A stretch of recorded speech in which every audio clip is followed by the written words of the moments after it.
నా యొక్క నమస్కారాలు తెలియజేస్తూ ఈ రోజు ఇంద్రనగర్లో వార్డ్ నంబర్ 25లో బోరు ఎన్నో రోజుల నుండి ఇప్పుడు ప్రస్తుతం మాజీ కౌన్సిలర్ అయిన గౌడ్ గారికి అన్నగారికి కూడా తెలియజేస్తున్నది ఏమనగా, నా సొంతంగా నేను ఎన్నోసార్లు నీకు ఫోన్ చేసినా నువ్వు రెస్పాన్స్ కాలేవు, ఎన్నోసార్లు ట్యాంకర్లు ఫోన్ చేసినా అనా పొద్దున వాష్రూమ్కి ఇబ్బంది అవుతుంది, నా బట్టలకు ఇబ్బంది అవుతుంది, ఇంట్లో ఫంక్షన్లు అయినా కానీ చాలా ఇబ్బందులు పడ్డాడు. ఎన్నోసార్లు ఫోన్ చేసినా వస్తుంది వస్తుంది వస్తుంది. ఒక ట్యాంకర్ నంబర్ తీసుకొని ఫోన్ చేసే గిట్టంగా అక్కడ వాటర్లో బోర్లు అయిపోయినాయని ఎన్నోసార్లు కంప్లైంట్ ఇవ్వడం జరిగింది.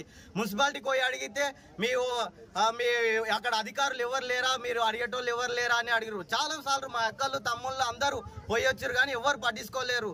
ఇప్పటికైనా ఆ బాధ భరించలేక ఎన్నో రోజుల నుండి మేము ఆ బాధను చెప్పుకోలేక ఎవరికి చెప్పుకోలేక మేము గత 100 మీటర్ల లోపు దూరం పోయి నీళ్లు మోసిన సంఘటన అందరికి తెలిసిందే. మీరు కావాలంటే